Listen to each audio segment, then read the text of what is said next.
Hey everybody, in this video we're looking at the toolkit for Unit 5, Lesson 3, Investigation 1 and 2, where we're talking about logarithms. So we start with 10x equaling y, and to write that as a logarithm, or to rephrase this 10x equals y, it's the same thing as saying log base 10 of y equals x, or log of y equals x. So what this means is that a log, it tells us what the value or what the exponent of a base 10 is. So if we look in the top log, it says log base 10. That's what that little subscript means. So that's our base, and we're trying to find the value of that, which is our y, or we're taking the log of the y to find the value of the exponent, which is x.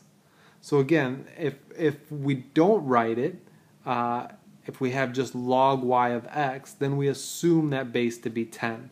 So we just kind of don't write that because it's so commonly used. It's kind of like writing a 1 in front of a variable. We generally don't do that because it's just assumed to be. So if you just see a log with nothing on there, we're assuming it to be base 10. So let's look at an example and kind of see how this works out a little bit. So if we have log of 1,000, so basically the log is telling us what the exponent of base 10 is. So if we add 10 to some power, it would equal 1,000. So log of 1,000 should equal 3, right? Because we know that 10 to the third power equals 1,000. So look how this lines up again. So log of 1,000 equals 3 because 10 to the third power equals 1,000. So it's real good to make sure that you understand where these numbers go and how they get switched around.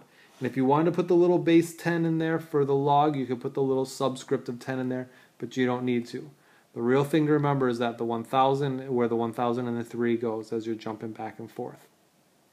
Now, two things that we found in our investigation is the first one is that we can't take the log of a negative number, so it does not work. So we can't do that. And the other thing that we found that's kind of unique is that if we have a log of a decimal, that will give us a negative result. Now, or a negative answer. Now, don't get these two things confused. Taking a log of a negative number means like log of negative 1,000. We can't do that. But what we can do is take log of 0.01. and we get a result of negative 2 because 10 to the negative 2 power equals 0.01.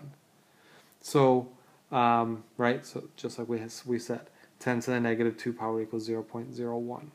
So we can take the log of a decimal, but we can't take the log of a negative number. All right, so don't be confused if you get a negative result because that just means that you're taking the log of a decimal. Okay, so let's look, let's just keep in mind, again, I can't stress enough that you really want to know how these things jump back and forth, okay? Because that's going to be really important to be able to switch from log to exponent and exponent to log. Now, the other thing that we did is we did some solving of various equations using logs and exponents with variables in it. So there's going to be two ways that I kind of look at how to do this. And the first one I'll call just option 1. There's no real option to it. It's just one way to kind of phrase it. But that's going to be get the same base on both sides of the equations. So let's look at one that says 10 to the 3x minus 1 equals 10,000. Now, we can find 10 to some power to get us 10,000. We can do that in our head. So we're going to do that. We're going to rewrite that as 10 to the 4th power. So now that we've got the same bases, that's saying that if these two numbers are the same, if the bases are the same, well then 3x minus 1 and 4 have to be the same. So we can set those two things equal to each other, and we can just solve for x, and we can get our unknown. So we add 1 to both sides, we divide by 3, and we get 5/3 for our exponent, or for our x value in the exponent. And we can even check that to see that it works by plugging it back in here. So if we have 10 to the 3 times 5 over 3 minus 1 power, let's look at just the exponent. So 3 times 5 over 3 minus 1, well, our 3's will cancel out, and we're left with 5 minus 1, which of course is 4, so this does work out for us. So that's one way that you could solve an equation that looks like this. The other way, or the other option, which we'll just call option 2, is using logarithms to help solve an equation. So let's say we've got 8 times 10 to the 2x minus 1 equals 5.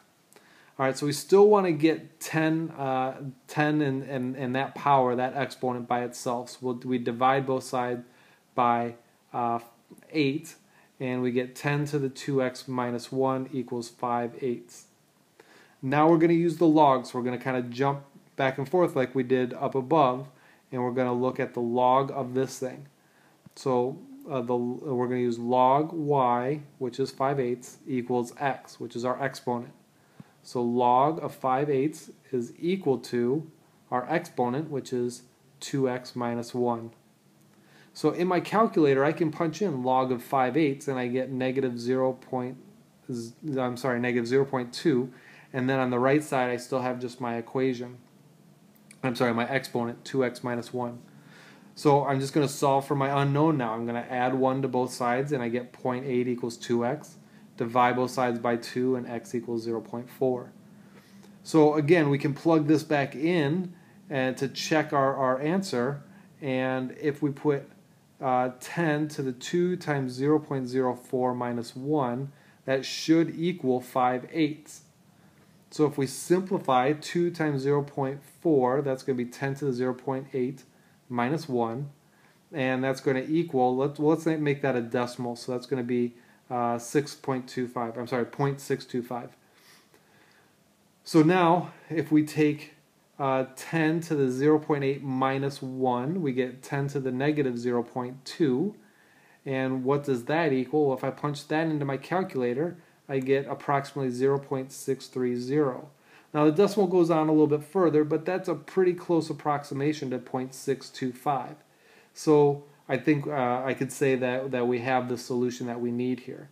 And it's important to keep in mind that you're not always going to get an exact value, but you should be able to get reasonably close to your result.